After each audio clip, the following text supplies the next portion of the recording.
Alright, it's time. Another week. ZTGD Radio. This is episode 815. And it's October 7th, 2024. You know what show this week we have, Terrence? What's up, everybody? We got the Wombat. Word up. It's October. It is. The biggest month in gaming. Spooky season. It is spooky season. I started my spooky season already. Watching horror movies. Watched that new Salem's Lot last night. Oh, how was that? It's pretty good. I'd forgotten that is just a straight up like, here is a vampire in a town movie. Like yeah, that's I just haven't it. seen the original forever. Yeah, it's just that. It's like, we brought this vampire in, and he gonna turn everybody into town. Isn't that new Michael B. Jordan movie supposed to be a vampire movie? Probably. Yep. Trailer seemed like it was. Yeah. And then I watched the VHS Beyond, which is the new anthology for VH. So the Beyond name, like, it didn't click with me till I started watching it, but like every segment in that movie is about aliens, right? But then there's one that's not, and it feels weird. Okay. There's a segment directed by Justin Long, and I guess his brother? And it has nothing to do with aliens. Is it good? Yeah, it's good, but it's weird. Okay. Like, it just doesn't fit. Like, it's like alien, dogs, alien. It's just a weird, like, do you know who's in that movie? I don't know if you know them, but I don't. Alana Pierce. Wait, the chick from YouTube? Yeah. Yeah, I don't like her. She can't act for shit. I'm sorry. I believe it. Like, she has a really thick Australian accent, and in the segment that she's in, she's not using it, but it, like, sneaks in every other line. Yeah. That segment is fantastic. But the concept and whatnot, but boy, she can't act. Well, she's probably working on it. I'm sure she got a coach and something trying to get out. I'm not a fan of hers. I don't really. You know who directed the segment she's in, though? Michael Flanagan. I don't know who that is. He did, what was the vampire show on Netflix? Van Helsing? No, it wasn't. Not Van Helsing. He's done 2 shows on Netflix. Like, one of them is, oh, goddamn. Now I gotta look this up. True Blood? No, it's definitely not True That's Blood. not HBO. Oh. Midnight Mass. I don't know. I haven't seen that. Well, he wouldn't see it anyway because, Ryan don't fuck with horror stuff. But he also did The Haunting of Hill House, Dr. Sleep. I saw that. That was good. You should watch Midnight Mass if you haven't seen it. It's really fucking good. I have heard nothing but good things. It's been on my list for a while. I just haven't. Yes, it's very good. I heard Fall of the House of Usher was good too. Yes. Yeah, he does a lot of he did The Haunting of Hill House, The Haunting of Bly Manor, Midnight Mass, but he does the final segment of VHS Beyond, which is, man, the concept of some of those things are fucked up. I love those movies, though. I need to watch them. When you were talking about that, I looked it up, and I was like, oh, yeah, I've seen these, like the posters and the boxes and stuff, but I've never actually sat and watched one of these. Some of the stories in those movies are really fucked up. And I love it. From what I was reading, yes, it sounded like it. I was like, oh, okay. Yeah. I don't mind that type of stuff, though, so yeah. Yeah, there's 7 of those movies now, by the way. Jesus.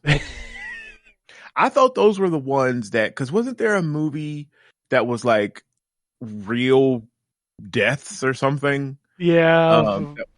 I can't remember what it was called, but I thought that's what the VHS ones were. No, they're just scripted stuff, but like they're all different. So gotcha. Okay. And like, yeah, there's just I can't go into them without spoiling some stuff, but like some of the stuff they do in those, it works really well when you only have to tell like a 20-minute story. Mm. So like if the concept sucks, like, well, in 15 minutes there'll be something else. Right. We'll move on to the next one. I got you. But it's good. So spooky season starts. My son's gotten a little older, so like I said last week, we watched Event Horizon, but I'm trying to figure out what to do next. Like, I don't know if he's ready for the Final Destination movies. Like, he really wants to watch them, but I'm like, Yeah, I mean, those are good. I mean, you could. Well, I guess it depends on where you land on nudity with him, because I was going like throw him into the '80s stuff, put him on. Yeah, some the '80s Freddy stuff and ain't gonna Jason. fly. Like, cause like, we don't want him to be sitting here just staring at boobs all day. He's a 14-year-old boy. That would not be healthy. Yeah, For well, anybody in this house. I'm just. I got you. But like I don't want to be spending the whole movie like close your eyes. Right, and those are a lot of that. Yes.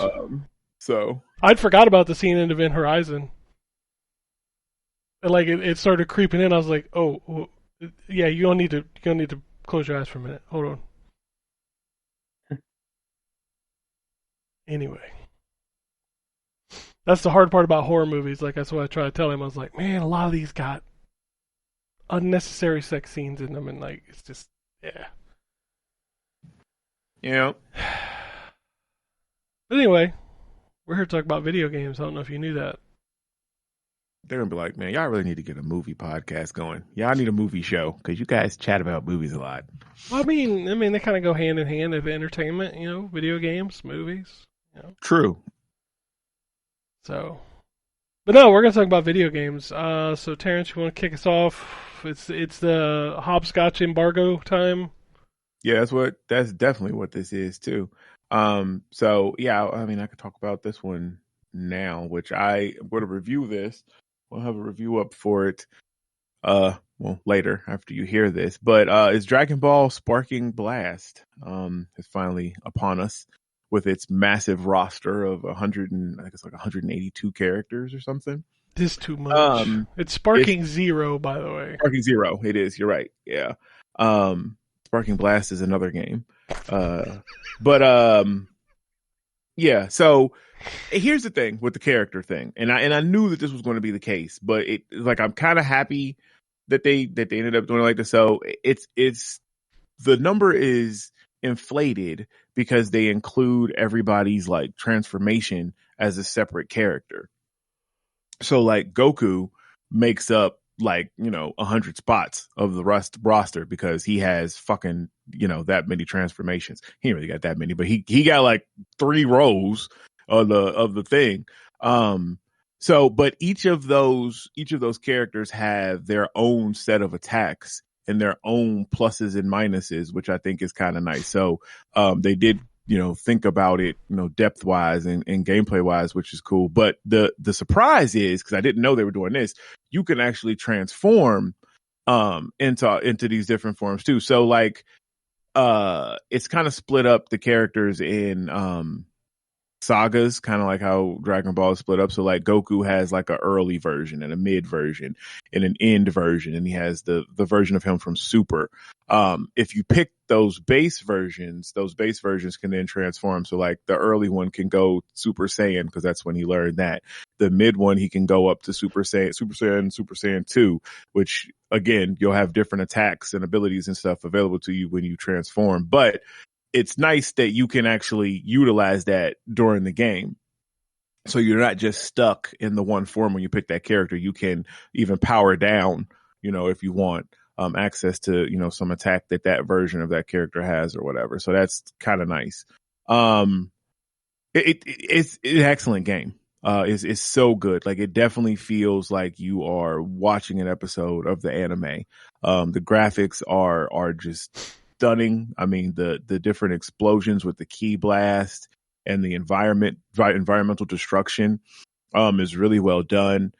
Production values is just it's just like the anime. So I mean, and I know y'all don't really watch Dragon Ball, but maybe you have seen so. But like when some characters get hit with different super powerful blasts, and they're supposed to be OP. Like they'll kind of frame it where you get hit and you'll see the explosion, and then kind of like the smoke starts to fade, and like the shadow of the person still standing there, like, you know, showing that they were unfazed. Well, this game does that too. Like if you block right, when certain stuff happens, it'll kind of give that effect where like the smoke is fading and you're just standing there, your silhouette.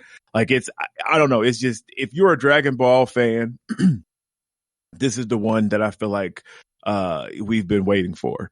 Now, with that said, there is some negatives here that I'm hoping will get ironed out with patches. For instance, there are quite a bit of abilities that involve the character rushing towards their opponent and needing to make contact with them to initiate the combo or attack or whatever, what have you.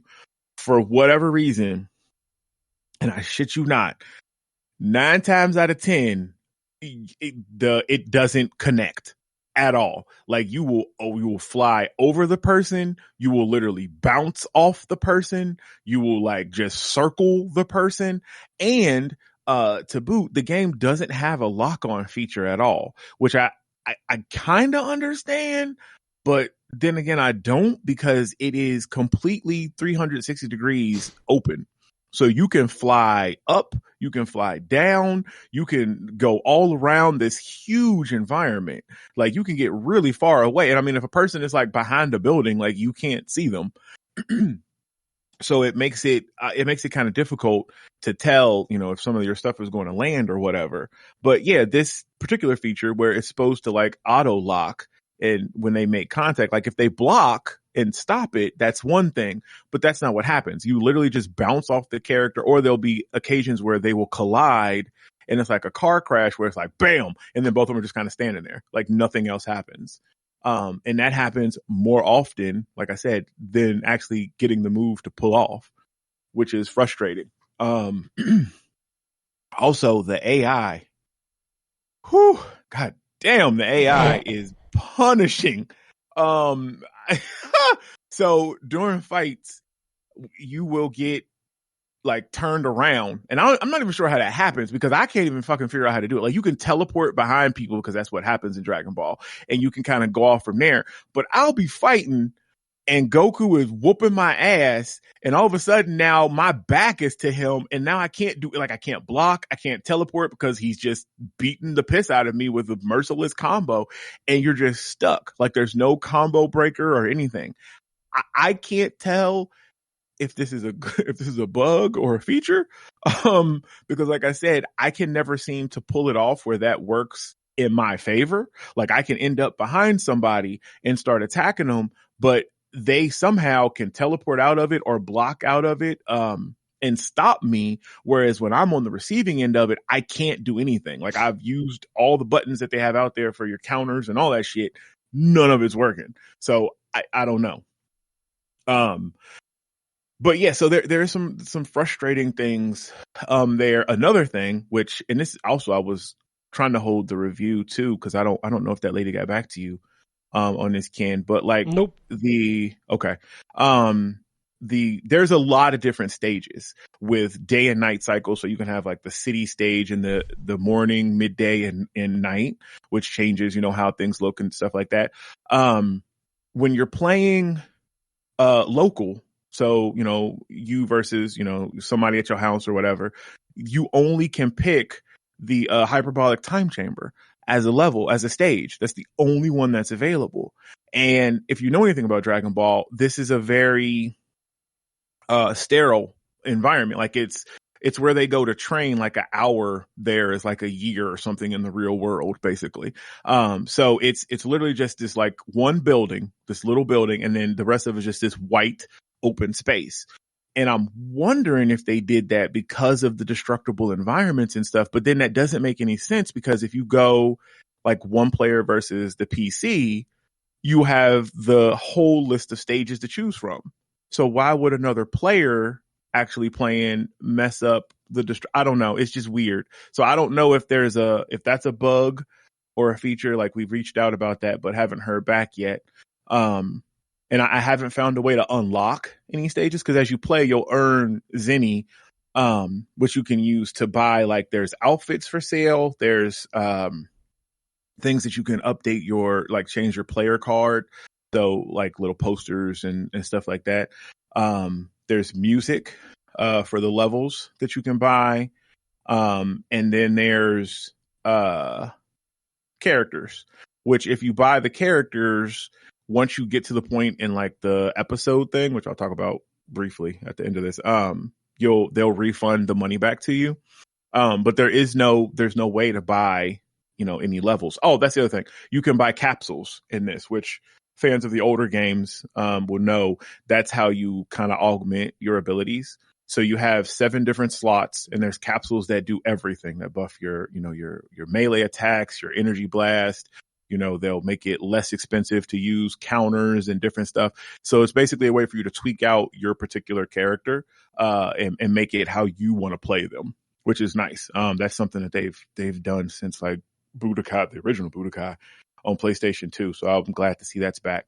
And then the last thing, so this doesn't have a traditional campaign mode, because let's face it, every Dragon Ball game that's come out has all followed the thing, and I think everybody has played those sagas and knows that story inside and out. But what it does, so it has what's called an episode guide, and it takes I think there's like 7 different characters from the Z Warriors. So there's just Goku, Vegeta, but then there's like Goku Black, and Frieza has his own thing where you can play out their story encounters. But there's various missions where you can pivot and do something different to kind of see, like, a what if scenario. And all of them have these, like, what if things. I haven't really got to mess with some of the ones that would be big, like, 'cause I'm sure, like, Frieza's is, maybe if he didn't lose to Goku on that first fight on planet Namek, and what that would, lead to or whatever. But as a feature, it's really cool. Like, I went through Vegeta's, and did some of his, and I was, pretty satisfied with some of the endings and stuff that they showed out. So definitely there's some replayability and stuff there, because there's, like I said, 7 different characters, and Goku's is the longest one, of course, because it goes through everything, because fucking Goku. Because fucking Goku. Yeah, I'm not a Goku fan. Goku. I don't know if I'm not a Goku. I love Vegeta, but Goku, he just is. Dude, you've been speaking another language for like the last 10 minutes to me. So I know. I figured, like, and I was like, man, I don't even know what the fuck he's talking about. But I'm done. That's my experience with Dragon Ball is limited to the Dragon Power video game on the regular Nintendo. Oh, wow. The original Dragon Ball, like, didn't the cloud he rode around on, wasn't that a fart? Wow. It was not a fart. No. I have no idea. But it was brown, so I just... Dragon Power, my mom bought for me when I was very small, because it had a Karate Man on the front of it. When I was very small. She knew that was going to be right up my alley. And so here's me at, I don't know, what year did Dragon Power come out? 1987? Probably. So here's me at 6 or 7 years old, playing what was basically a Dragon Ball game, having no idea what any of the stuff was. Came out in 1988. Yeah. In North America. So yep. Yeah. And they called it Dragon Power because nobody over here knew what Dragon Ball was. We didn't know what Dragon Power was either. True. But they instead of putting a Dragon Ball Z character on the cover, they put this Karate Man on the cover. I'm looking at it. And so, yeah, I owned that at 7 and played a lot of it, even though it wasn't very good. And even though it was based on an anime that I had never heard of and wouldn't hear of for like 20 years. I tell you, back then, all you needed to do was put a Karate Man. That's it. I'll tell you what, it worked on me. It worked on me too. That's why I bought Kung Fu. They made a whole ass movie called American Ninja with Michael Dudikoff, and you better believe I watched the shit out of that movie. Did they make like 12 sequels or something? Yeah, they sure did. There is hella sequels. They sure did, yes. But I think I only watched the first 2 sequels, so 1, 2, and 3. I still think that no longer included Michael Dudikoff. Michael Dudikoff is the greatest name. I can't remember who was American Ninja 2 and 3, but I don't think they all had Dudikoff in them. I think it was kind of like Kickboxer, where eventually Jean-Claude stopped making them, and it was Sacha Mitchell instead. Sacha Baron, yeah, or not Sacha Baron, not Sacha Baron Cohen. Although that would have been a very funny movie. Would you like to fight? Yeah. Oh, but yeah, that's the extent of my knowledge about Dragon Ball. Is that game that? Yeah. I didn't even know that was a Dragon Ball.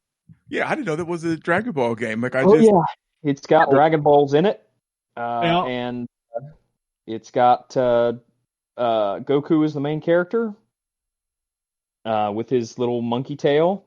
Yep. When he was a kid. Yep. That's crazy. All right. Yeah. Well, if you're a fan, it's not a good game. If you're planning on playing it, it's not a good game. It is not. It's not a good game. It's just not. I can't stress that enough. It is not. But 7-year-old Ryan owned it. So back then, if you played what you owned, so that's fair. You got a gift, and you're like, okay, well, I guess this is what I'm playing now. There's a reason why I have an affinity for Robo Warrior on the NES. Oh yes. There's a reason why I have a special place in my heart for Dino Wars. Oh yeah, I remember that game. 100% don't remember that game. Wow. Right. Hold on, I'll show you a picture. Robo Warrior was essentially Bomberman as an action game. I remember Robo Warriors, but Dino Wars. My message is too long. I've never tried to paste a picture in here. This URL for this picture apparently is 8,000 characters over the character limit. Just right-click and copy image, and then you just paste it in. I'm on my mobile phone, Ken. You can do that on your phone, extra hold. That's what I'm trying to do. That is exactly what I did, is extra hold and extra copy, hold. And for some reason, it copied the damn URL that's apparently 10,000 characters long or whatever it is. First of all, I don't care about Dino Wars that much. Right? That's way too much for I found it. Don't worry about it. I found it. Good. I'm glad you found it. That's crazy. Yeah, I played that game too. Dino Wars is actually a pretty good game. It is actually a pretty good game. But it's when I was a kid, it was a robot shooting a T-Rex through its head on the cover, and that was really all it took. That's all it would take for me if I saw that. T-Rex. It's awesome. But yeah, so that's Dragon Ball. Sparking Zero. If you're a fan, definitely check it out. I'm going to write a review. Like I said, I have questions. Because the stage thing really weirds me out, which makes me wonder about the online portion and if you're locked to one stage when you're playing online. I would hope not, because I know they're planning to do like tournament shit with this game. But yeah, I mean, gameplay is pretty good, but it definitely has some kinks to work out. Also, I'm playing for review Predator Hunting Grounds, which has come out for the PS5 and Series X. It was already on PlayStation. It was on Sony or PS4, and I want to say the Epic Game Store, I think, when it initially came out. So now it's I think everywhere but the Switch and the Xbox One. You can't play it there. But yeah, it's the same game as it was before. It's an asymmetrical game in the same vein of Dead by Daylight. You have four or five, I can't remember, Marines going against one Predator. I think it's 4 Marines going against one Predator in a jungle setting. The Marines have their own missions, that they have to go and do. They're there for a reason. It's very much the vibe from the first Predator movie. So, they were sent down there to do something with the guerrillas or whatever, just happened to run into the Predator. Same thing as happens here. Except it's some years, later, from that movie in this universe. So like they know that the Predators exist and stuff. And so like when you come across them, like, oh, yep, there's another one. Y'all got to track this down. And then like, if you manage to kill it, get it down, like you have to, protect its body. I don't know if you knew this, but if it bleeds. You can kill it. Yeah, and that's an achievement too. Making it bleed to leave a trail. But yeah, once you kill it, you have to protect it, and then you get points if you manage to get a pristine. Or pristine is what you want to go for, but obviously the more damage you get, the less points and experience you get. But it's really good. It plays from the marine perspective like a Call of Duty-esque game, just kind of a first-person shooter. It has, where you mud up to hide your thermal signature from the Predator, stuff like that. And then the Predator itself is, as you level up, you unlock more weapons. You start off with the plasma caster, the over-the-shoulder cannon that he has. Obviously, you have your cloak, and you can travel in trees like he does in the movie. So you can run up. Trees. Yep, you can run up all the trees and then jump from branch to branch. And he also has a leap mechanic where you can leap really far distances and stuff. And then there's other weapons that have been in other movies and different things that as you progress and level up, that you'll unlock that you can use for your different hunts. But it's pretty solid. And I think it's like $20 on Xbox, which is kind of nice. I think you're wrong about that. Hold on, I'm gonna check. Oh, am I? I think I thought the base one was $19.99, but then they have the ones that have like the extra Predator skins. That's more expensive. No, it is $20. How about that? Okay, yeah. You can buy the Yautja edition for $70. Yeah, that's the one that gets you all the Predator skins. So they're more than skins. They're really like classes, but they're based off of ones that we have seen in the movies and then original ones as well. So there's like a pirate Predator. There's a samurai Predator, because the whole thing is that they've been hunting on Earth throughout the many years, centuries. So there's different artifacts and stuff. There's a Viking Predator like that, is all Vikinged out and stuff. It's really dope. But the one thing that this is missing that the original one has is the Marine skins, because there's a Dutch 2025 skin, which is Arnold Schwarzenegger's character in the first one. So they kind of reimagined his character in the future, and he's basically still hunting predators. And there's a couple of other characters that they've added as well, but it doesn't seem to be available on this version, which I don't know if it's coming later or what, but you can, because I played with a guy who had that skin, that has it on the PlayStation thing. So it's obviously accessible, but I guess they're just not letting us buy it. Maybe it was a Sony only Arnold skin. You know what? It might be that. Maybe that's what that is. Because all the Predator ones are there. It's just the Marine ones that's not. So maybe that is exclusive. But what is weird is when you go through the colors, because you can change the colors of different stuff. There's ones that are PlayStation exclusive. There's a blue that says PlayStation exclusive that you can pick on your Xbox, but you can also pick the Epic exclusive color as well on your Xbox too. So I guess, dogs and cats living together.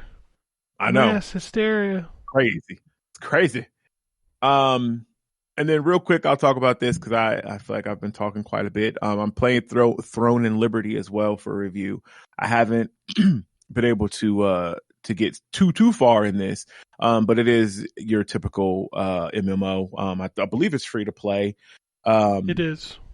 I like the morph kind of mechanic. So when you travel, you turn into a cat, like a cheetah when you're running on foot. If you're in the air, you can turn into an eagle where you can fly. Thunder. Yeah. And then it's the that one.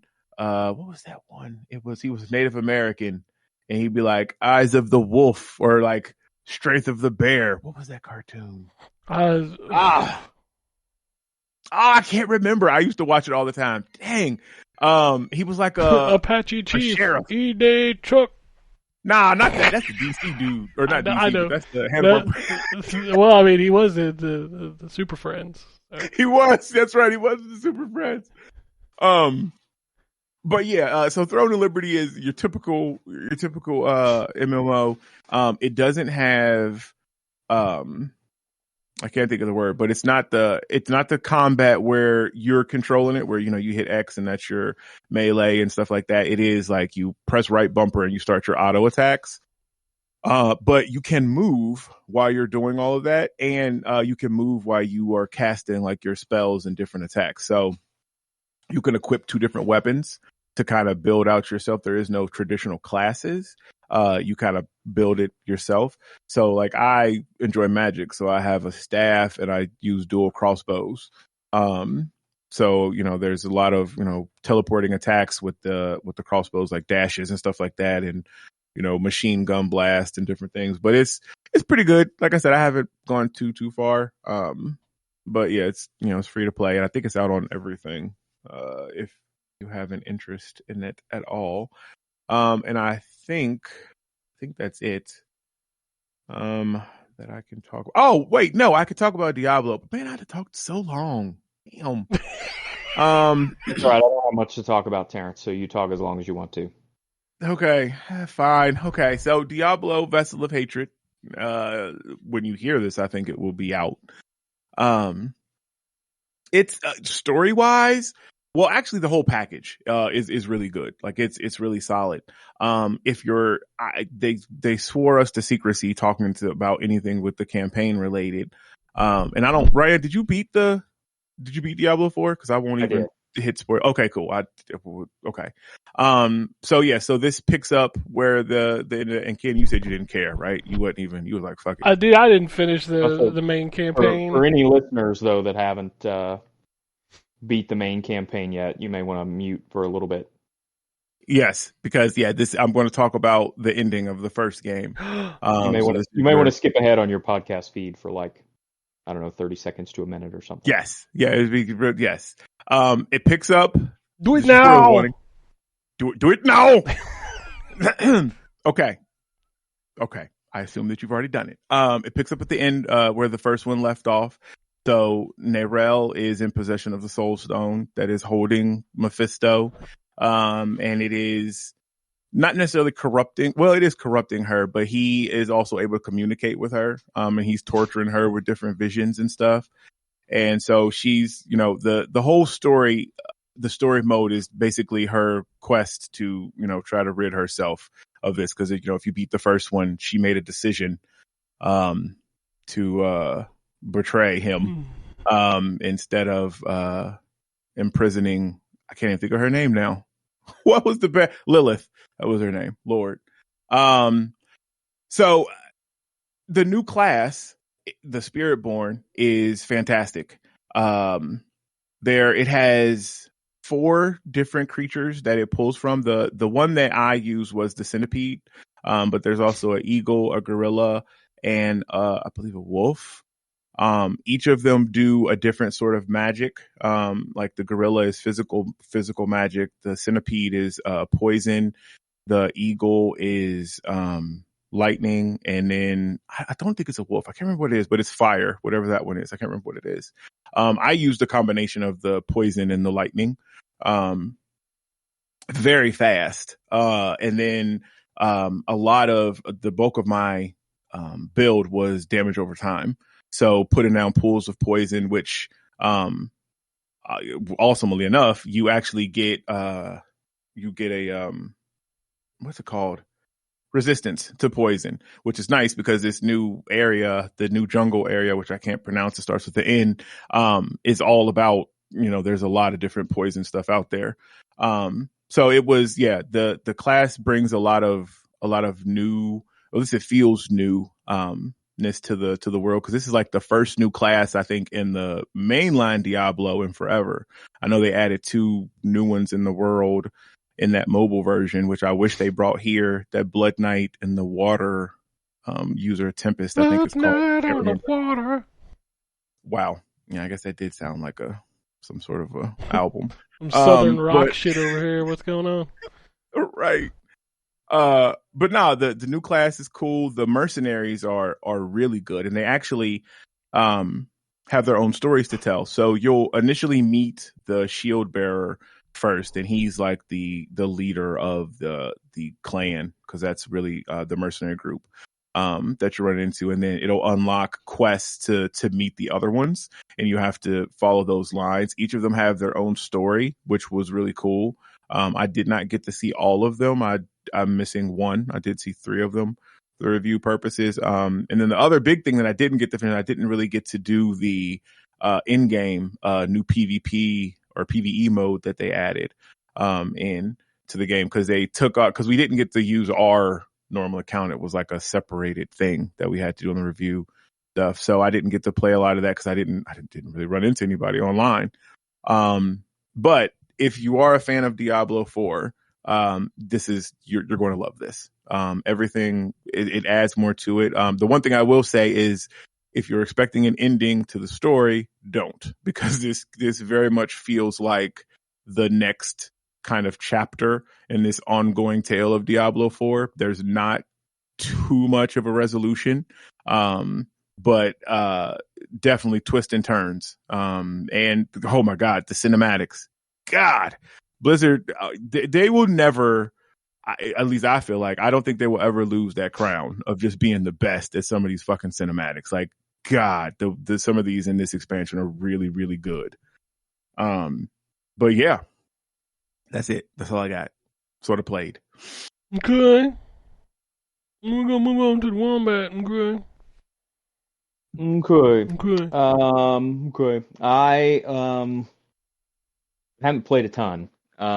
So I finished my replay of Space Marine on Steam Deck, and I had forgotten over the years how fucking annoying that game can be. And I really enjoy that game. I think the replay of it made me like it less than I liked it the first time around. Just because it is, I had forgotten how bullet spongy all the enemies are, and how comparatively fragile your Space Marine feels. And I had also forgotten about the completely bullshit enemy rush before you fight the final boss. And that is so fucking annoying, because they're just attacking you from all different directions, and the ranged attacks almost always hit you. It's like they cannot miss. But I made it through, and I do still enjoy the story of that game, but man, I had forgotten how bullshit parts of it kind of feel. So yeah, I guess that gears me up well for the second one, which I do still intend to play, but I'm going to wait until that one's on sale to pick that up. It's not as bullshit as That's the good. first one. There's not that much. There are some spongy feeling enemies, but comparatively, you're not as spongy as Okay, I good. think for the first one. Because like I said, when you do executions, you're invincible in this. So Yeah, they can't kill you. that's huge, because Yeah. there are multiple times in this game where I'm doing an execution on an enemy and I get killed in the process because you're trapped in the animation and you aren't invincible. So Yep. everybody's just beating on you while you're trying to do an execution. So yet that game is challenging for sure. Yeah. It makes the most of its 8 hours or so.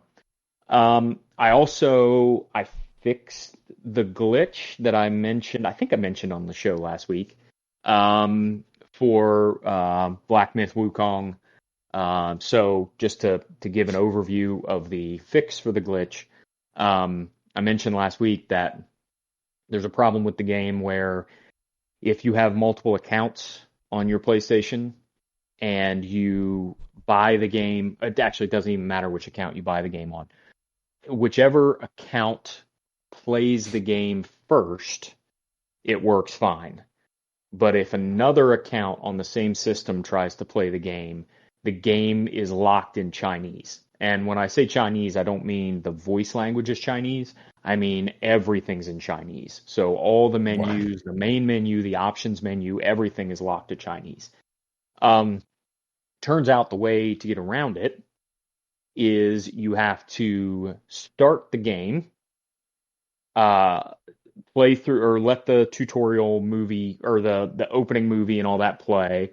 It gets you to the tutorial boss, and you have to play the tutorial boss for a couple seconds and then quit out of the game.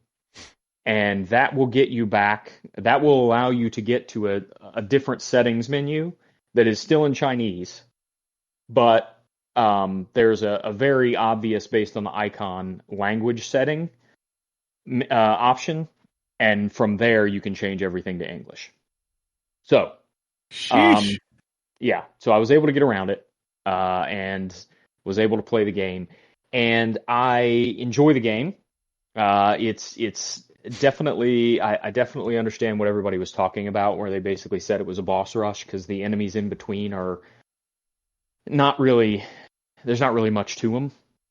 I've been banging my head against this wandering white enemy for a while, so I'm gonna leave him because apparently he's an optional boss. So I'm gonna leave him alone for a little bit I read about him. and Yeah. come back to him. Yep. But I like it so far. I like the fact that you don't really lose anything if you die, so it's not really a Souls game. There are, shrines that you can rest at that make the enemies come back to life, but you don't lose anything for dying. So it's definitely less punishing than your standard Souls game. But yeah, I'm digging that so far. So that'll be the game that I play from now until Dragon Age comes out. Are you playing with English voices? No, I'm playing with Chinese voices and English subtitles. Holy shit! Switch it just for a minute for the main character. I heard him. What is well, it? actually, I shouldn't say that. Not the main character. What I heard was the actual Monkey King, like in the intro. Yeah, that's who I'm talking about. Oh my god. Yeah. Well, he kind of sounds like that in Chinese too, but not as goofy. But he kind of has that. It literally sounds like a Saturday morning cartoon, dude. It's hilarious. He's got that. He's got that voice in Chinese as well, and he's the character is a mischievous character. So I think that's what they were going with. You can kill me. Yeah, but he's kind of got that kind of goofy voice in Chinese as well. It just doesn't. It's not as cartoony as the English version one. But no, I'm playing the game in Chinese with English subtitles. And then what else have I played? Well, so I started yesterday. I needed a game to kind of be a side game, a fill-in game. Since I've finished Space Marine, which was my fill-in game. So I needed another one, and I decided I was going to start playing Skies of Arcadia Legends again. Excellent game. So it is an excellent game, and yeah, I just started that last night. So not really much to say on that other than what's been said for 20 years now about that game. It's tremendous, and they should make a sequel, and they should remake the game, and they should do all of it. There's no reason that we get 20 different entries in some of these JRPG series and we can't get a second entry in Skies of Arcadia. It's just frustrating. Right? I don't know. It's Sega. As Jay mentioned on the Discord this year, we surely needed 30 different Neptunia games, but not a second Skies of Arcadia. Well, just make Skies of Arcadia a little more horny. Well, yeah, clearly. That's the secret. And let's see, did I play anything else? I played some MLB The Show, just because that's also another game that I play on the side on occasion. I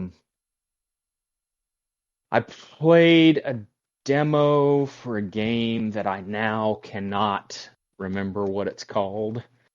The hunting thing that you were talking about? Yeah. Hold on, let me look up what the name of it is.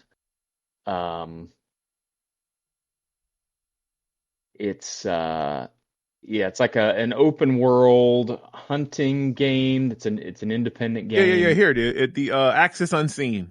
That's it. The Axis Unseen. It's got a super neat idea to it. Not only where it's like an open world monster hunting game, but it doesn't really have a UI in a traditional sense. So most of your UI is on the on your bow, or like you can hit a button and your guy will pull out his quiver and will pull out a stick that's got a flag on it to tell you what way the wind's blowing. Unfortunately, I just think the gameplay completely falls apart and the gameplay doesn't live up to the promise of the neat ideas that are included in it. So I mean, it's got a demo on Steam, so check it out if you have interest. But I was not really a fan of the way it plays. What else? What else? I think that's it. Okay. Yeah. All right. What can I talk about? I mean, I don't really have a whole lot that I can't talk about. It's not like they sent me a code for Silent Hill, but I guess that review embargo is already out, so maybe I'll play that this week. We will see. So what did I play? I I booted up that Until Dawn remake and like, And it was why? great. You were like, "This is incredible." Why? I still don't understand why. Like, there was nothing wrong with the version that's out there. And in fact, in some ways, it runs better. Yeah. I don't. When they announced it, I was questioning the why, because like the one is fine and it's backwards. Doesn't it work on PS5? Yeah, it even got a patch to make it 60 frames per second. Yeah. So like, what was the point of remaking it? Dude, I don't know. They also changed the excuse me the art direction. So if you remember the original, kind of had like this blue tint to it. Mm-hmm. Like that's all gone. Wow. So I don't. Yeah, it's weird, man. I don't understand why. Like I started playing it, and like it's got that motion control shit again, where like you have to hold the controller still, Mm-hmm. so that you don't. I don't know, man. And it's very like laggy when I'm playing it, kind of like it was when I initially played it on the PS4 way back in the day. Right. Yeah. That's where I beat it at. Me and the kids played it together. It's a great game. I just don't understand Yeah. the need for this, considering the PS4 version works fine, is patched for the PS5. Whatever. Money. We need that money. Ain't nobody gonna buy this. I don't think they will, but I guess. Yeah. I mean, maybe the PC people, because it's new to PC, right? Like I think so, but you have to have a login. We have that conversation about every other week. Oh wow! About, well, I don't know. That's why I don't want to speak that it does. But gotcha. You yeah, you may, yeah, because I know that was the topic of those. But yeah, it's such a weird release. Like, and according to like rumors, like Sony's pivoted from the live service to now doing remasters. I'm like, everybody's like, "Well, you gonna remaster some PS3 games?" Sony don't remaster anything that ain't PS4 or after. Yeah, that's it. We're in a weird spot, man. What else did I play? Let me run through. So I got the indie games late, like late last night. So I only played a couple of them. Kill Knight seems like a pretty cool game. It's like a top-down action twin-stick shooter with some melee combat. It's got a cool aesthetic. Got some rockin' music. It seems a little too like complex for its own good. So like there's multiple ways like Ninja Gaiden where you can take in like the jewels that the enemies drop. It's also got an active like it's basically like you have to be thinking for everything you do. So like it kind of takes like you don't need to make things super complicated when you're making a top down like arcadey kind of style action shooter. You kind of need to simplify some things because the whole thing I'm going to be doing is like shooting and mowing through like hundreds of enemies. The last thing I want to do is be like, well, I need to manage this to do this, to manage that, to do this, and it's just like it's got a little complicated by the end of the tutorial. So, I also played that the SpongeBob SquarePants the Patrick Star game. That game is essentially a big giant open world where you go around and be stupid as Patrick. Like literally. So is it kind of like Goat Simulator? Kind of. Okay. He even has like when you say an open world where you go around being something stupid, that's what it sounds like. He even has like you can like jiggle yourself to like where you just roll around physics wise, like wobbly. but like the first mission is go to the playground. What's the snail's name? I forgot the snail's name. The one that just says meow. What's his name? Oh, Gary. Gary. Yeah. So you go find Gary, and then you swing on the swing, you slide on the slide, you build in the sandbox. Like this is the stuff that you do in this game. It's not awful. I'm not gonna lie. Like, I got on the merry-go-round, and you can just keep hitting the button, and as long as you're holding on to it, and you hear Patrick talk. It's not the worst game I've ever played, but it is essentially Goat Simulator with Patrick. So, but that's really all that stood out. I played another game called Johnny Trigger, which is an auto runner, where you jump and then there's a red dot, and you shoot people. It's fine. Did you get the There's one I was wondering about. I think it's called parcel something. You ride bikes and deliver packages. Did you? I do have that, but I did not play it. Okay, yeah. Let me know. I'm curious about that one. I wanted to play the demo, but they took it down. It was on one of the Steam next things. Yeah. What else did I miss?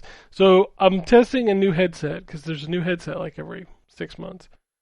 The only reason that I was interested in testing this one though is it comes with 2 dongles.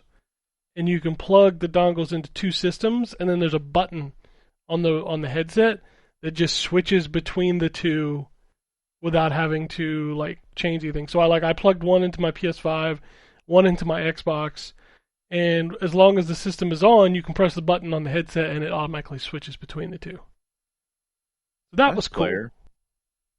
But as it stands, it's still just the Turtle Beach 700, which is a fantastic headset. Yeah, I have 2 of those headsets actually, I think. Yeah. Those headsets are amazing. This was just a cool little thing. The only thing that and this is a me problem. This is a you get too many headsets problem.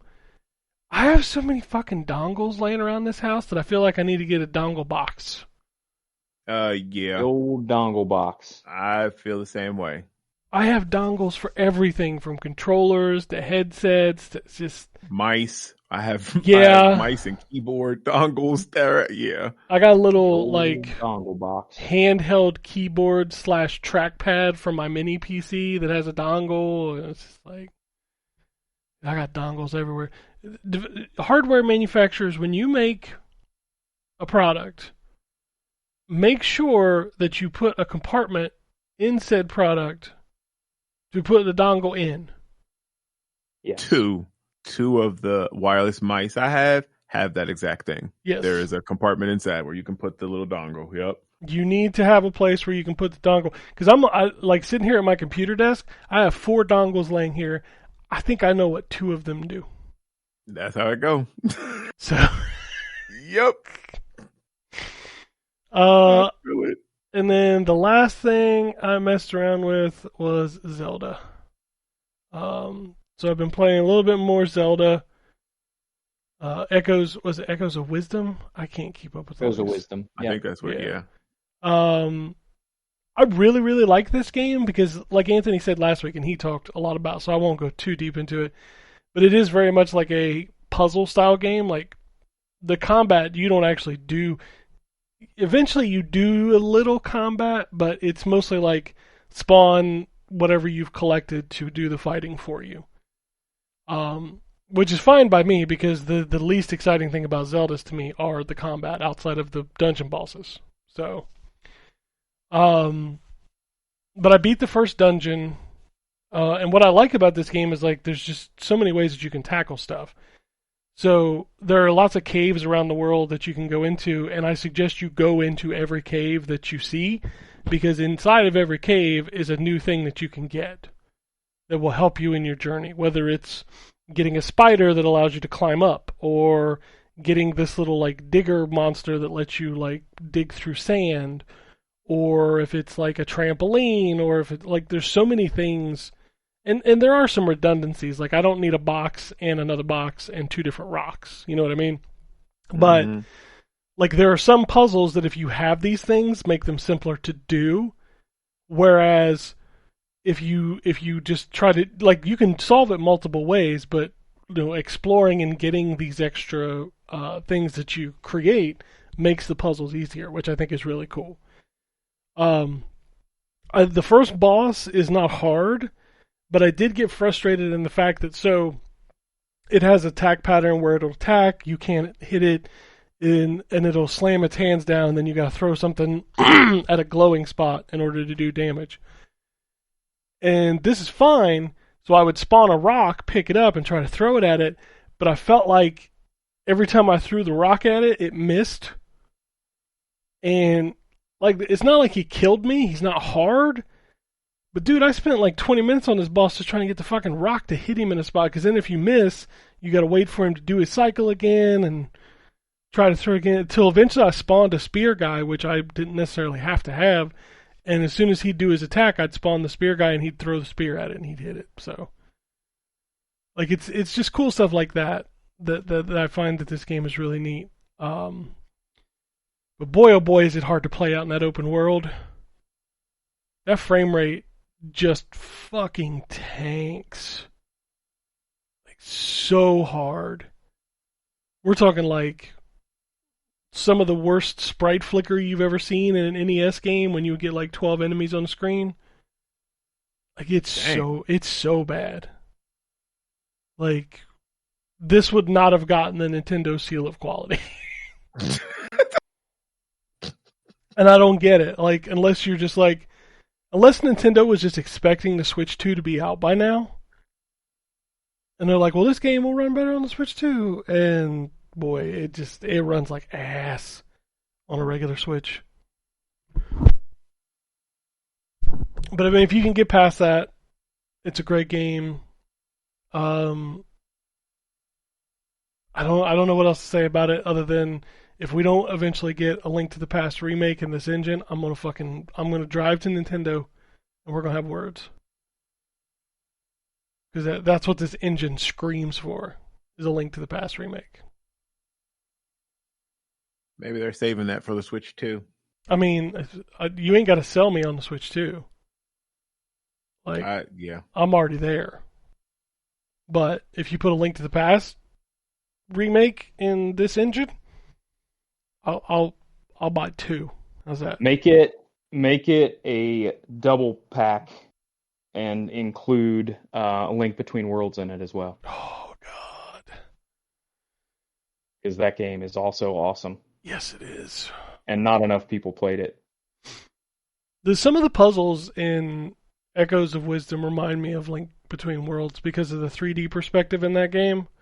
Yeah. There's a lot of puzzles that remind me of that, where you have to kind of get objects at a higher altitude using perspective. So, Echoes of Wisdom is, if it's got Zelda in the name and it's not made by Philips, it's probably pretty good. So, and then I played the normal stuff. I'm still grinding through Mortal Kombat, Chaos Reign. I keep getting sidetracked and not doing the story. I think I'm only like halfway through the story. It's good. I like the new characters. The animalities are awesome. Like, it's a good update. I tweet at the guy from NRS that follows me on Twitter. Like, every time he talks about the game, I'm like, kill the grind.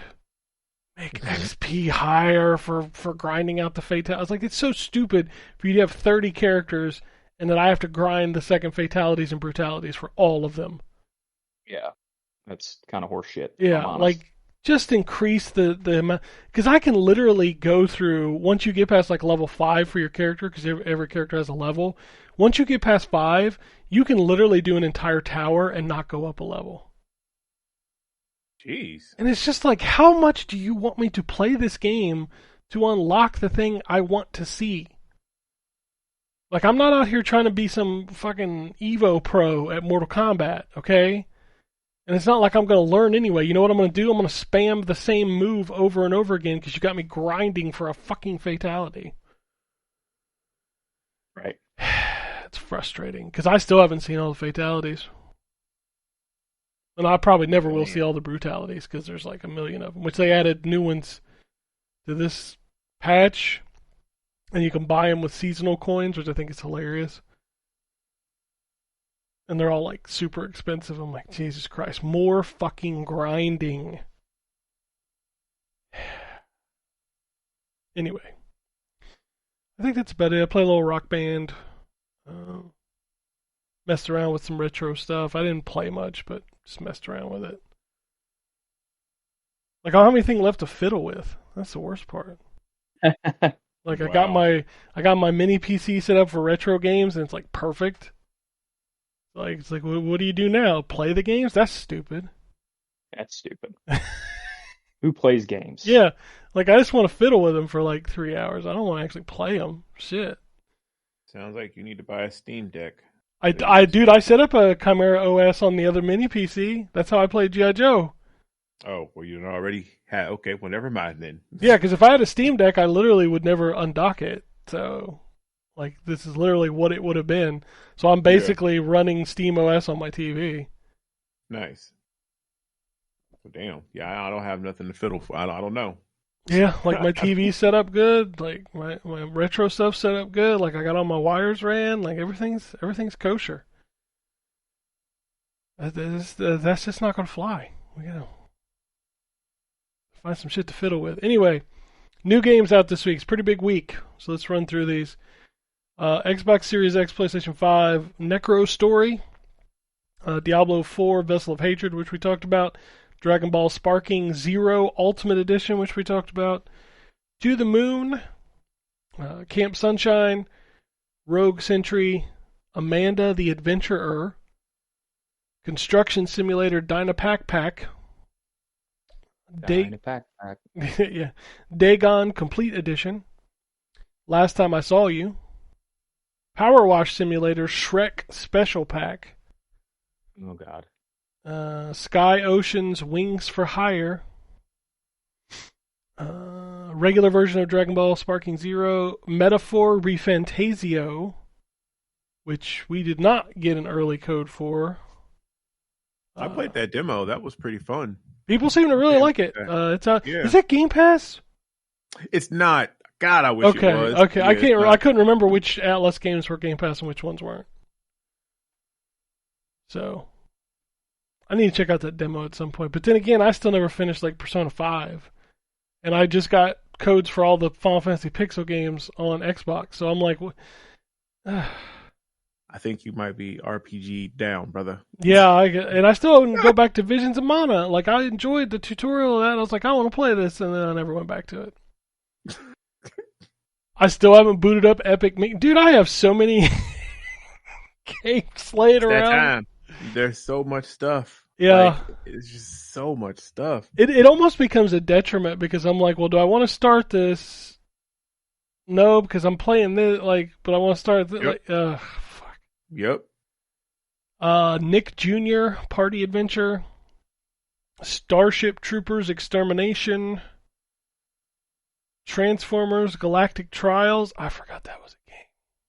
That's coming to Xbox. I thought that was only on Switch. Well, it's and then Undisputed, which is that fighting game or that boxing game, right? Oh, the boxing game. Yeah, that is supposed to be out. It's out on Friday. PlayStation 5 is getting Silent Hill 2 this week, which apparently, according to the reviews, is really good. I saw. I'm excited to play. I love Silent Hill series. Like 1 and 2, some of my favorite games. I like 3, The Room, not really for me, but Conscript Deluxe Edition. What else we got? Camp Sunshine. Ed Zero Zombie Uprising. That wasn't on PlayStation? I thought that was on PlayStation. Oh well. And then Learn to Play Volume 7 Safe Journey. What is okay? Don't ask me. I don't know. PlayStation 4 and Xbox One. I don't see anything on here that is not on the big boy consoles now. So I think we're finally there. We can stop listing them maybe soon. Maybe. It's not that games won't come to them. It's just that all the games are also coming to the new console. Mm-hmm. Only took 4 years, but we got there. We got there. All right, Nintendo Switch, Etchy Memories Sophia Edition, Flight Simulator Delivery Cargo Business, Submarine Bubble, Zero the Kamikaze Squirrel, Kill the Crows, Necro Story, Dead's on the Road, Shoot Zombie Hunting 2024, Extra Coin, Mark of the Deep, Massey. Okay. Yeah, that's real close, right?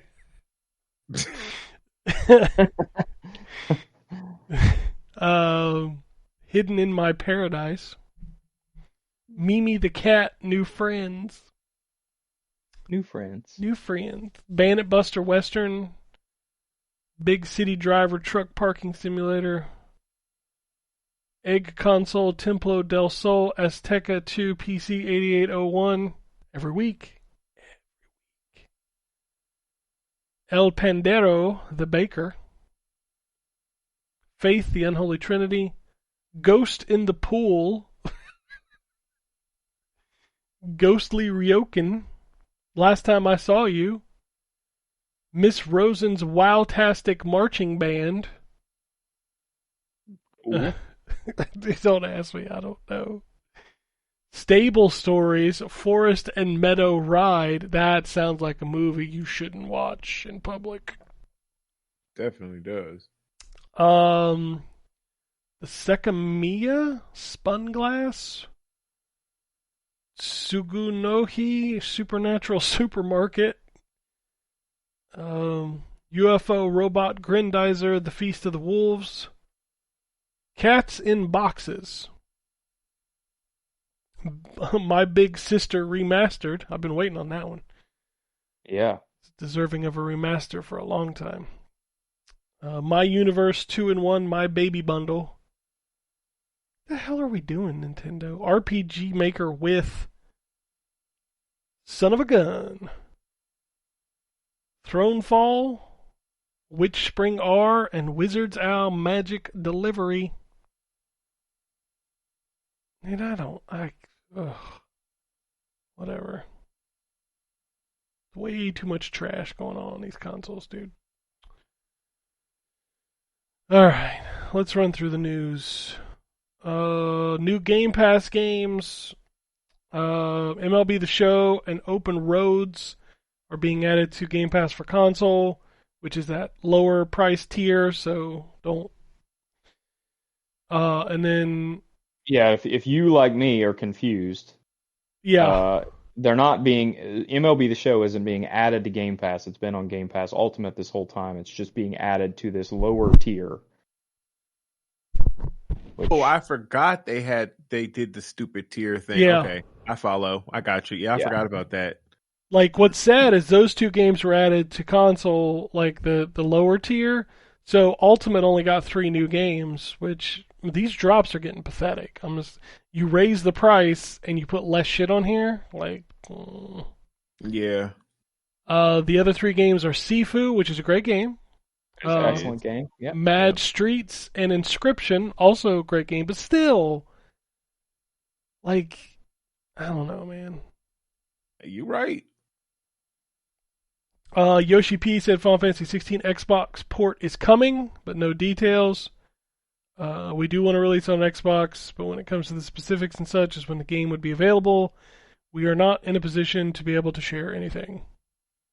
Look, I ain't gonna lie.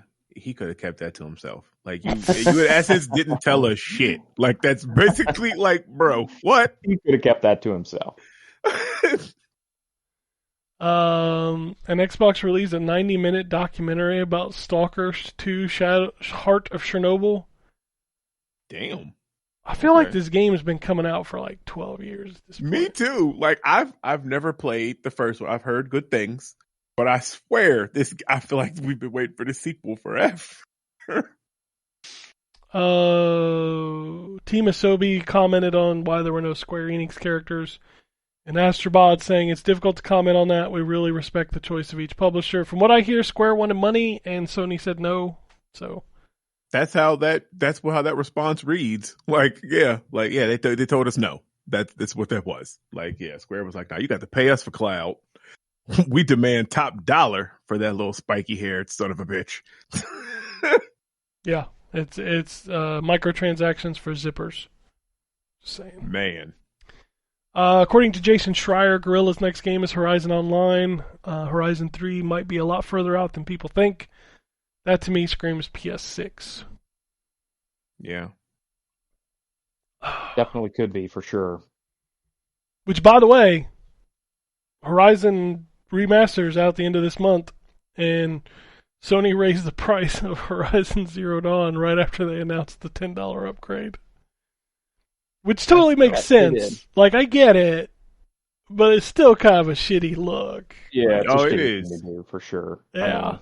There's no doubt that that's a shitty thing to do. Yeah. Like, you can either buy it for 30 or 50. Which are you going to do? And they're like, oh, wait a minute, we need to up the prices. They got to pay 50 regardless. New F-Zero 99 update. Does anybody still play this? They added 5 new tracks. No, I enjoy that game, but I have not played it recently, and I should probably go back to it at some point. It's crazy. F-Zero GP Legend and F-Zero Climax are coming to Nintendo Switch Online plus expansion pack on October 11th. Nintendo shut down Yuzu, and now they've shut down Ryujinx. So 2 Switch emulators have been shut down. That caused a stir this week. People were unhappy about that. Yeah. Oh, yeah. It's I think that's going to be pretty. That's going to be the status quo, I think, for a while. Every time a new one comes up, it's going to get shut down. I think we talked about some of this last week, but the Rocky Horror Show video game is coming, which is weird. When El Shaddai's coming, HD version is coming to PS5. Kong Survivor Instinct launches October 22nd. I couldn't figure out if this was like that one shitty game, or is it a new game, or what are we doing? Yeah, I have no idea what it is. Kong or Yeah, it's from the movie. Remember that Kong game that came out? Oh, yeah. Ass. Full out ass. It definitely was. This is like the same developer, but I don't know if it's like a update to that game or if it's a new version or something. I don't know. It's just what that game needed, is a new version. Yes. Yep, I bet it's a new version too. Which is crazy. Crow Country's coming to PS4 and Switch. That game's pretty cool. Wow, that's nothing else on here is really standing out to me. What else we got here? Let's open this news thing. Oh, that's a different one. Oops. Hideo Kojima has signed a deal with talent agency WME for his next steps into Hollywood. Yeah. Crafton. What? I said cool. Yeah, it's like you. Okay, whatever. Crafton. I just don't know. Like, I understand. I understand that it's on the news thing, so it's technically news. But why is it news that Kojima has a new agent? Like, I don't know. I don't care. Good for him, I guess. Yeah, for real. Good job, Hideo. Crafton reached a licensing agreement with Pocket Pair to work on a Pal World mobile game. Tango Gameworks was working on a 6-month-old build of Hi-Fi Rush 2 before they got shut down. Development was on hold until Crafton acquired the IP. Also, they were working on a Evil Within update for like its anniversary or something. So, apologies if y'all have got very loud cat purring in my microphone right now, because my cat has decided this is the perfect opportunity to first stand at my feet and meow over and over again, and now jump up and be right in my face. That's what they do. This sounds like my cat. Yeah. I'm surprised mine's not knocking on my office door like he usually does and like screaming at me.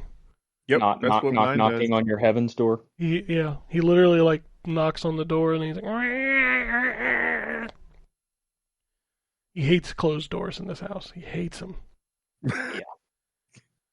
Harada. This one loves to just go in our guest bathroom and meow at the wall. I have no idea what she's doing in there, but especially when she's got the zoomies and she's running around the entire house, she just runs into the bathroom, stares at the wall, and meows over and over again. Yeah, Okay. That sounds like pretty normal behavior to me. Part of being a cat, I guess. Yeah. That is, yep. Sometimes you get bored and you're just like, I'm just going to be fucking weird. Let's do this. You're like, you know what? Let's just run around the house and then meow at the wall. That sounds like as good an idea as any. Exactly. Harada believes a retro Tekken collection is unlikely because 3D fighting games do not age as well as 2D ones. I mean, he's right. He's not wrong. Yeah, Yeah. I mean, 3D games in general don't age as well as 2D ones. No. I mean, just kind of an accepted reality. I think the early ones don't, but I think once we hit 360, I think those games have aged fine. Agreed. Yeah, that is true. Like, I mean, I Space feel Marine still looks great. I mean, and Skies of Arcadia looks fantastic still. It's just those early, like, the PlayStation 1 era games and the Sega Saturn era games. Oh yeah, those are rough now. Well. Yeah, anything N64, PlayStation, or Saturn, maybe not so much. Yeah, agreed. Harada also once tried to get KFC's Colonel Sanders as a playable fighter in Tekken, but KFC said no.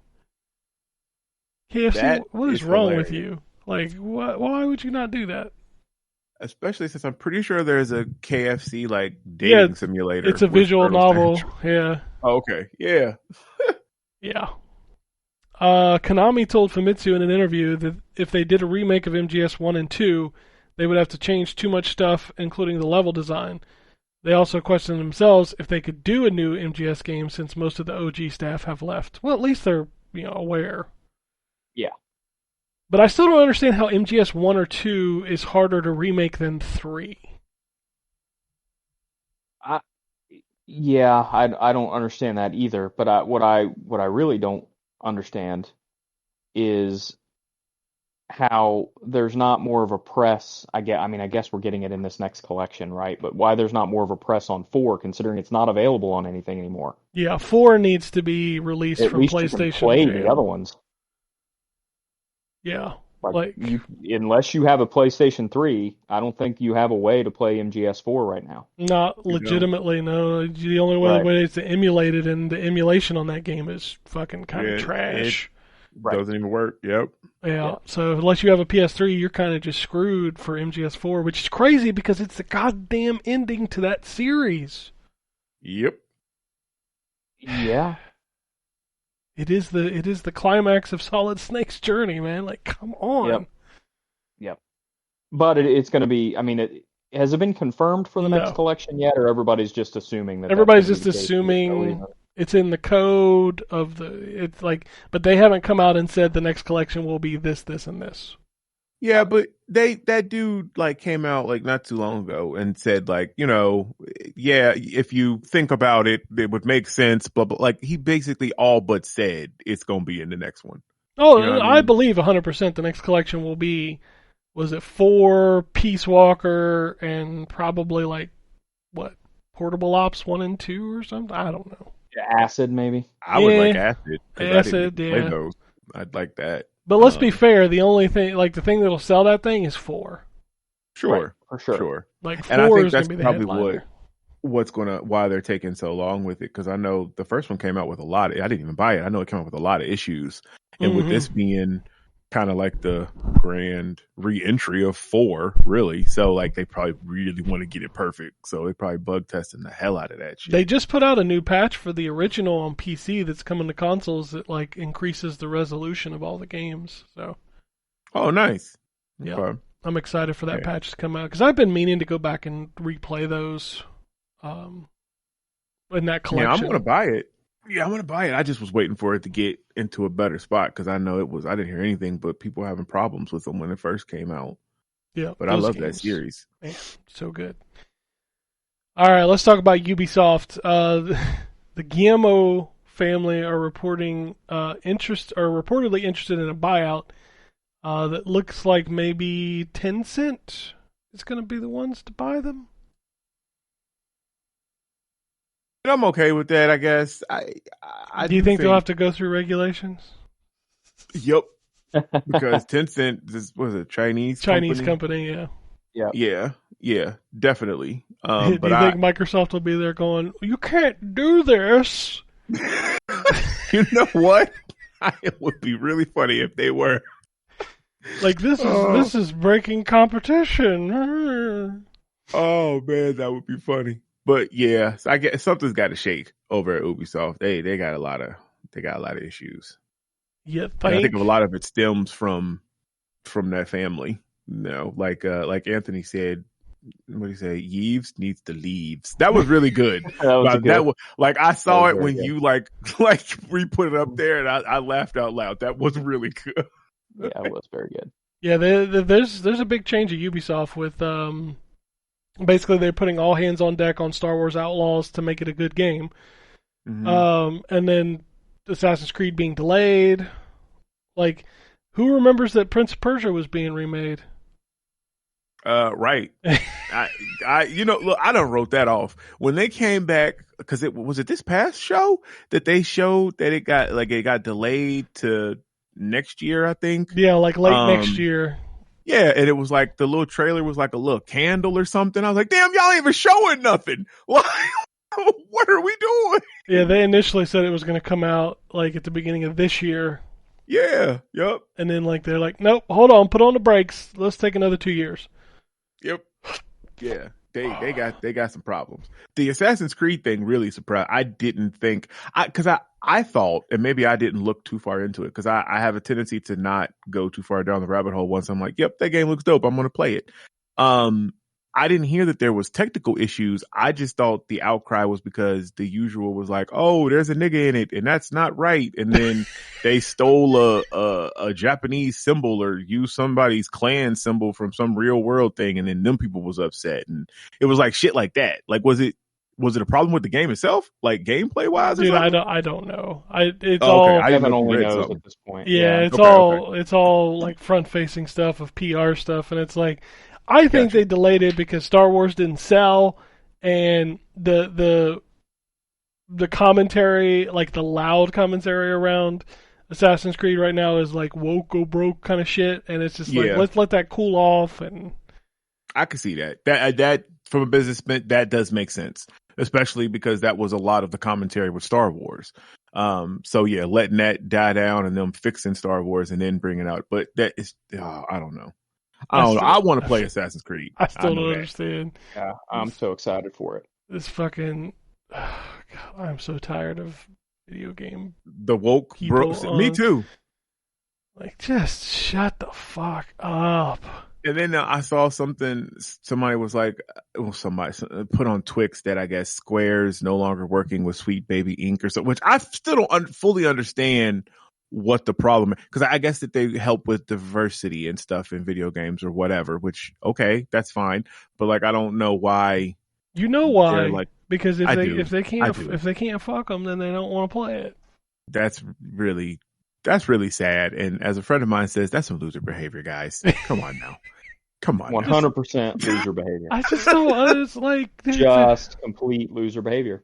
Did you see him get bananas over the fucking Stellar Blade update? I did. Like, they're like, oh my god, her skirt blows in the wind now. Yes. What are we doing? What? I can't. You know what? These people, man.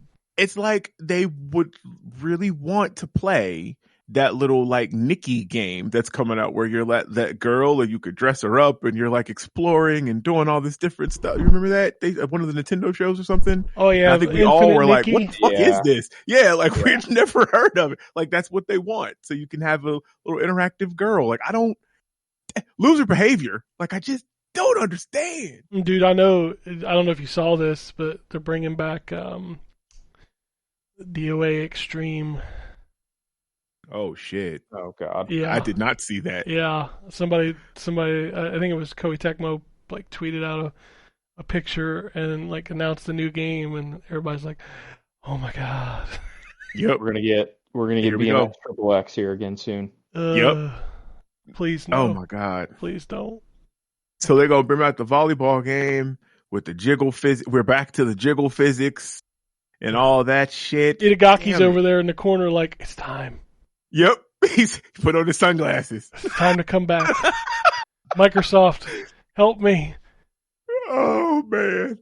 Oh shit. All right. So if you don't know, the reason we're getting a lot of news about Blizzard and stuff is Jason Schreier wrote a book about Blizzard and like it's coming out soon.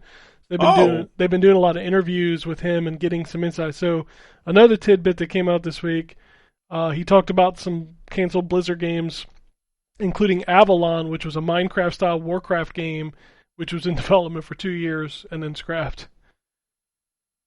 Minecraft style Warcraft. Okay. That would have been probably. God, they love fucking Warcraft. Jesus. Yeah. Yes, they do. They love Warcraft. All right. I mean, yeah. It's probably, well, it's definitely the most successful of their franchises. So. Oh, for sure. Yeah. Like, I mean, I get it, but it's just like, damn, y'all got other stuff that, if you let it shine, people will buy it. Like everything doesn't have to just be say Warcraft. StarCraft because that's the only thing they. I mean, it is StarCraft. Yeah, like I mean, they fuck with Diablo. Diablo even got a mobile game. StarCraft just over in the corner, waiting its turn. I mean, it's been but there I didn't realize for he wrote a a book. long time. It has. I didn't realize that he had wrote a book, and that's where all this was coming from. I thought somebody had just I thought he had done some sort of like expose or something at Blizzard because he blocked me, so I don't see nothing that nigga post. Because he on some fuck shit. He wrote a whole book about Blizzard, so. I'm not gonna read it, but I'll read these excerpts that y'all report on because he owns some fuck shit, so he ain't gonna get my money. Yeah. Apparently, there's a whole like section in that book about Titan turning into Overwatch. Oh, that was the one that was supposed to be the MMO, right? Yeah, the Overwatch was initially an MMO that got retooled into what it is today, which is straight trash. Sorry. Yeah. Oh shit! Straight trash. Straight trash that he still plays. Yep, 100%. Although I will say my hours have fallen off. I went from So in the last 3 seasons, it went from 90 hours to 50 hours to 30 hours to this season. I've only played 20. Dag. So. Yeah, they need to fix that. Yeah, they losing, man. If you're losing me, you need to fix your game. Right. There's an Avatar: The Last Airbender AAA RPG in development at Saber Interactive and Paramount Game Studios. Saw that. That could be cool. So when I first saw that headline, I didn't connect, and I was like, they just made an Avatar game, and then I realized that no, this is the other Avatar. Yeah, this is the M. Night Shyamalan's Avatar. The real Avatar, the last. No, they're not doing it based on that. Don't do that. You gonna fuck this game up before it comes out. I mean, to be fair, can you name a good Avatar: The Last Airbender video game?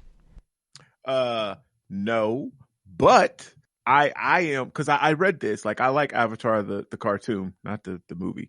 But Saber is doing it, and Saber has been quietly. They've been doing their thing here lately. Like I don't know. I have some faith because I Saber's been hitting pretty good.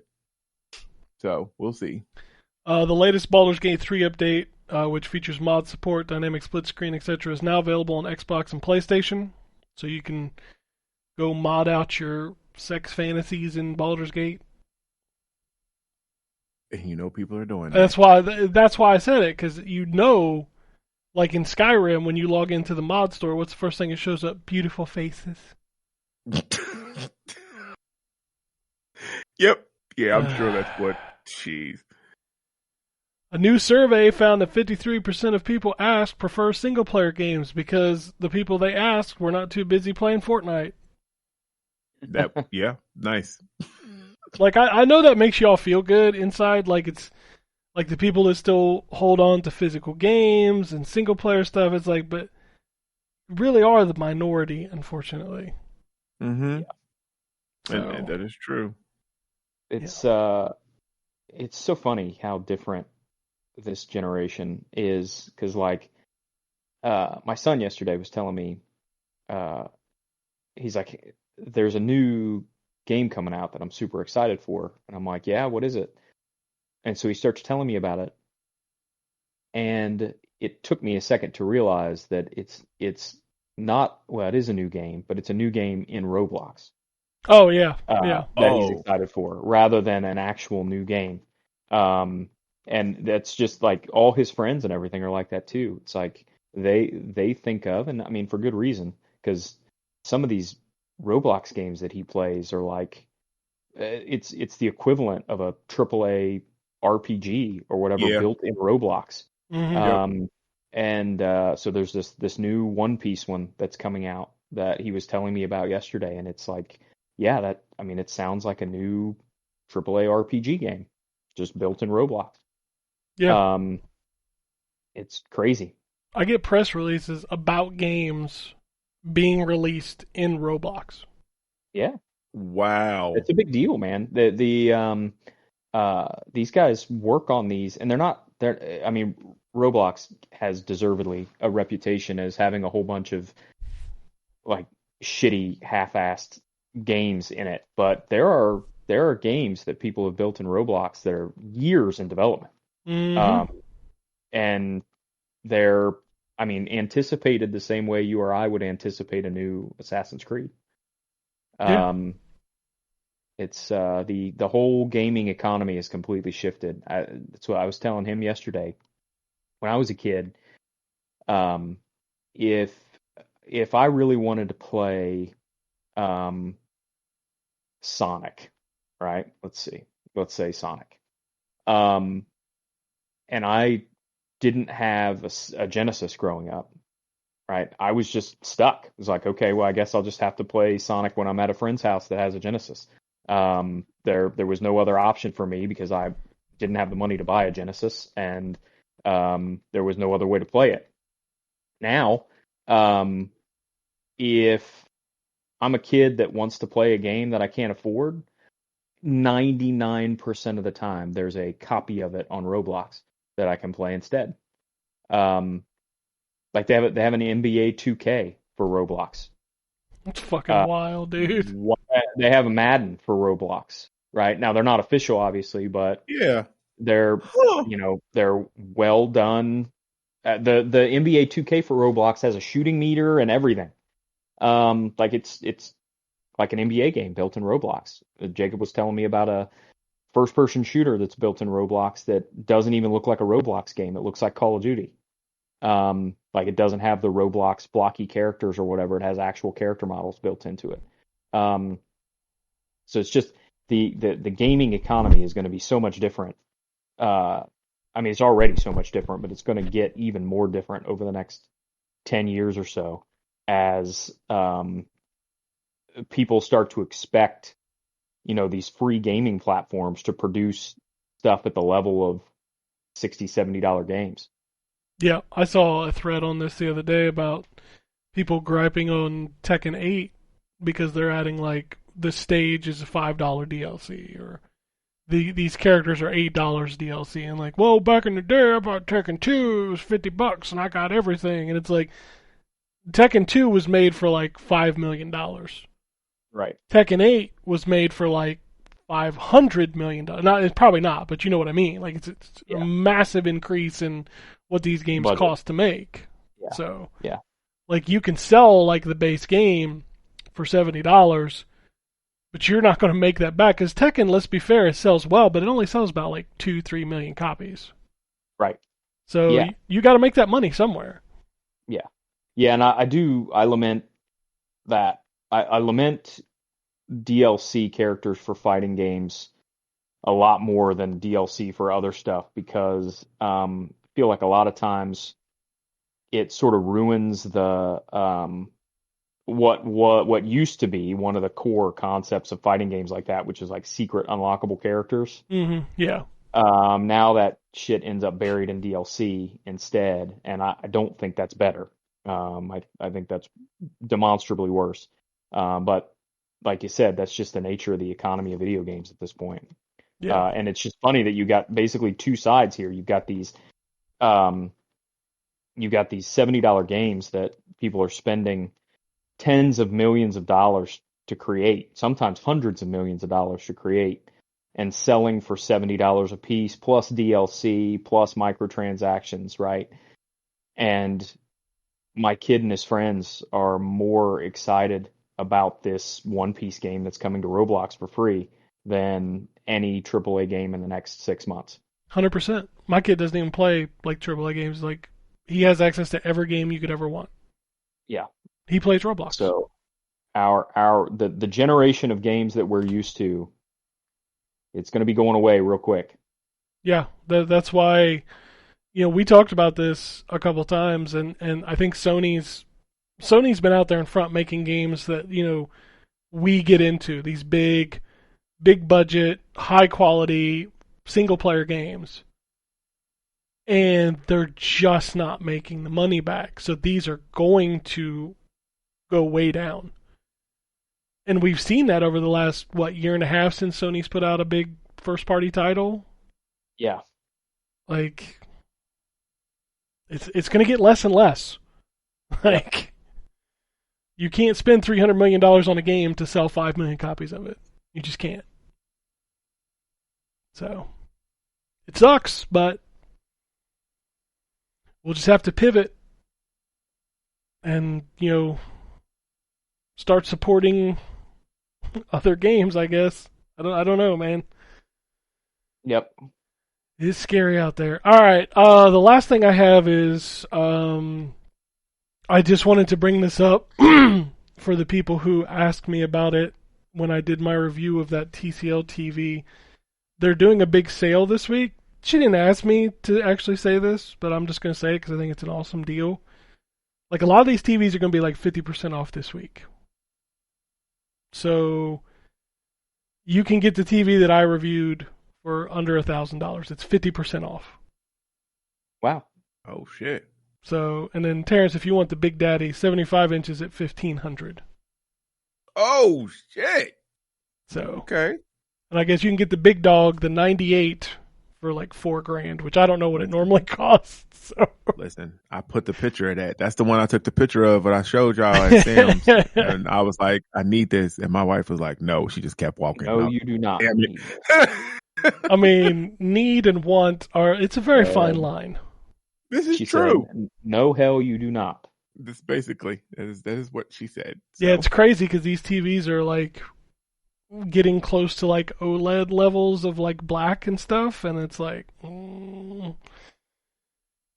was it Sony put out like their $3,000 TV this year, and it like failed against next to like a $1,000 TV as far as like features, which I thought was hilarious. But anyway, I may try TCL again in the future. I tell you, this one that I did this year is probably the best one I've ever seen from them since years ago. So I just bought a TV this year, and the first TV that I bought was a TCL, and unfortunately, it had a huge line of dead pixels down the middle of it when I unboxed it. Damn. Yeah, that sucks. Fuck that.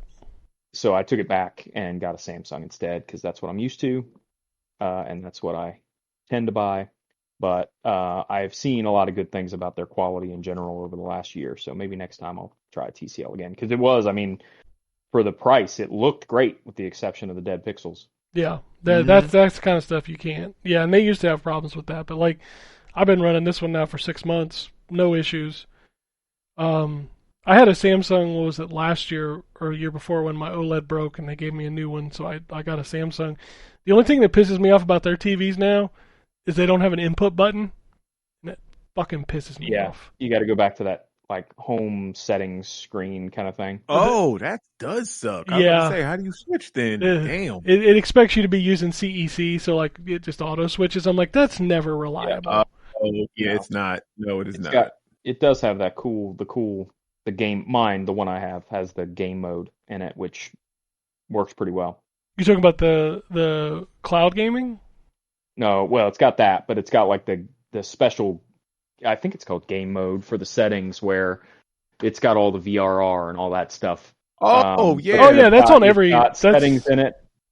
Well, it's got settings in it where you can add a aim dot in the middle of the Yep. screen, or you That- can zoom in on the mini map and all that stuff. That's all. Oh, that's all shit. in new TVs now. Like my TCL has it, and so does the Hisense that they sent me just recently. Like it basically, if you hold down the settings button when you're in game mode, it brings it up like an overlay. Yeah. Yep, that's in Oh. like every TV now. It's crazy. That's cool. I didn't know that was a thing. Yep, yeah. The reticle's hilarious because it literally just puts a big ass. Like you couldn't do that on an OLED. Like. Yeah, right. Yeah. It's got the virtual aim point. That's what it's called. I couldn't remember what it was called. Everybody has one, and they all have different names. It's fucking hilarious. Like, just call it the same shit. It's just like people who call like the CEC stuff like has different names on different TV sets. Yeah. Like, can we just get a universal name so people know what the fuck you're talking about? They're trying to hide motion smoothing in there. Like, we're gonna leave this on. Like every TV I reviewed, that shit is on by default. As soon as you turn it on, I'm like, what the fuck are we doing? Yeah, I hate motion smoothing. Ugh. As we've said before, I also turn off motion blur. So Yep, me too. Motion Me blur too. goes away. Fucking film grain. Who the fuck wants film grain? oh yeah, all that shit goes away for me. I Yeah. don't do any of that. Nope. All that shit goes away. All right, let's do some tweets and get out of here. Mookie writes in and says, "Unbelievable, the worst gaming podcast ever. Since I camera backs front gaming 2 generations ago. Just kidding, still their best regardless how miserable and far you guys turned out throughout the years. Keep up hard and long." Okay. Yep, we are miserable. Sorry, when I tweeted out that we were recording the show, I literally said, "We are recording soon, so be sure to write in and let us know how bad we are." So, you know. We are, pretty terrible. David writes in and says, "I'd say on a scale out of 10, you guys are definitely at 9. At this time of year, can't be perfect with the embargoes." Yep. Well, we strive to deliver a 9 out of 10 level of terribleness every time out, but sometimes you only get to 7 to 10. Sometimes you only get to 6 to 10.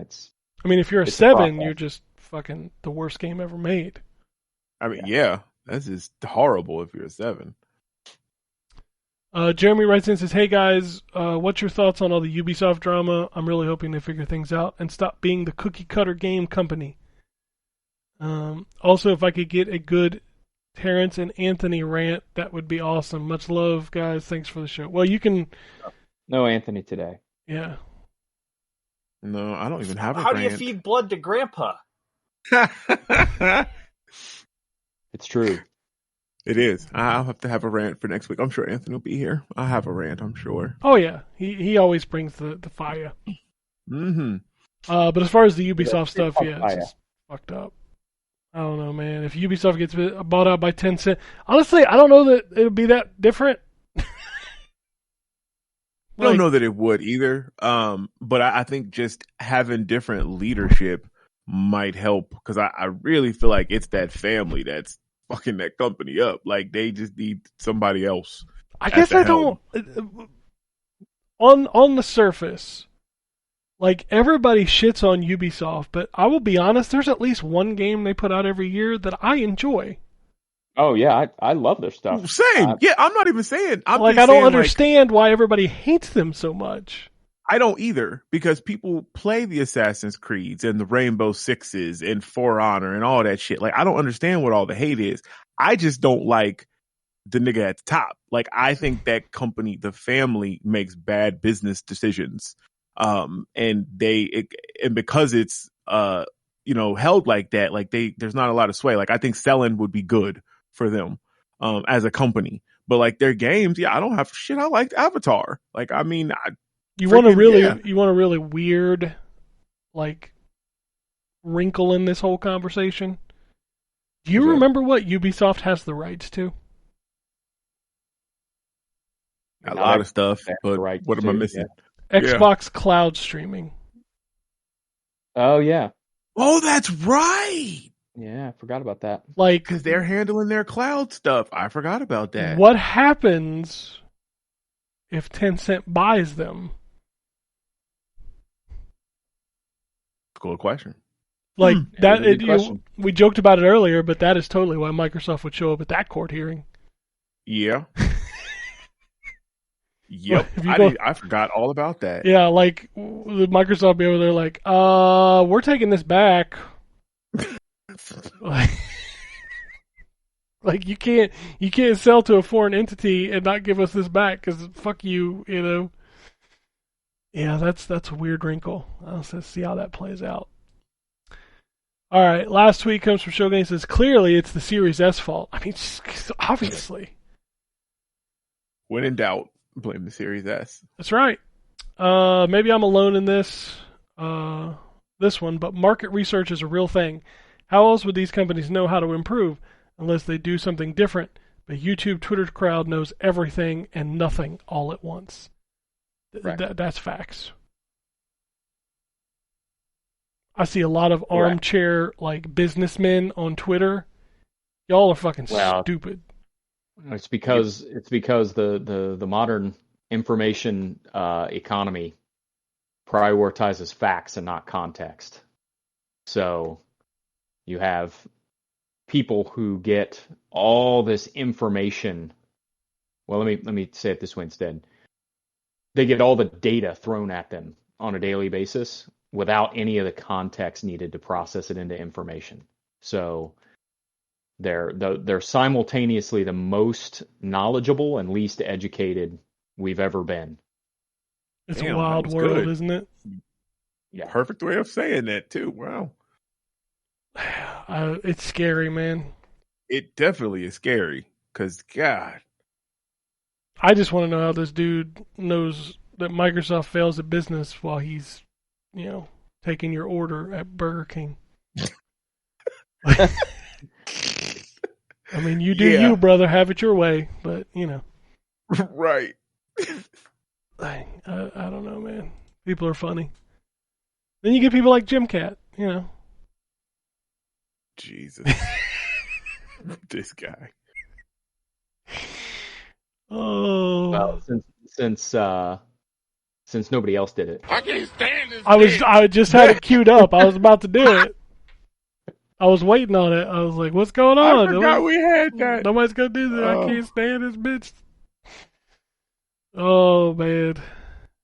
People are weird. Anyway, that's it for this week. There's a lot more games still coming out. That should just be how the show ends every week.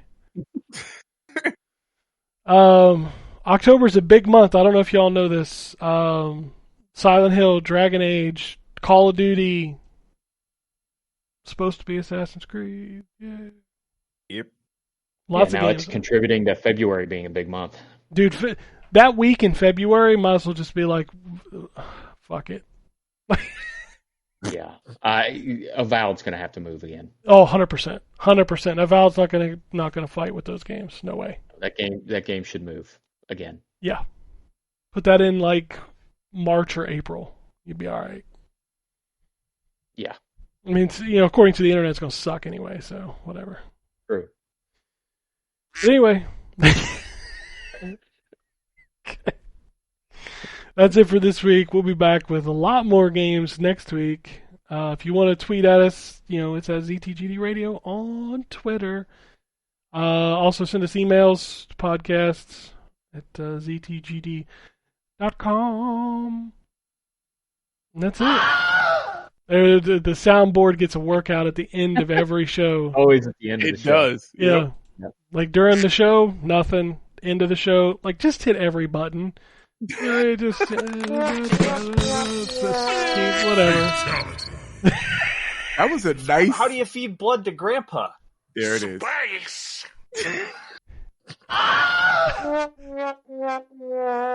Gotcha, bitch. Anyway, that's it. Let's see about anything else we got here. Peace, bitches. Alrighty. And it goes something like this.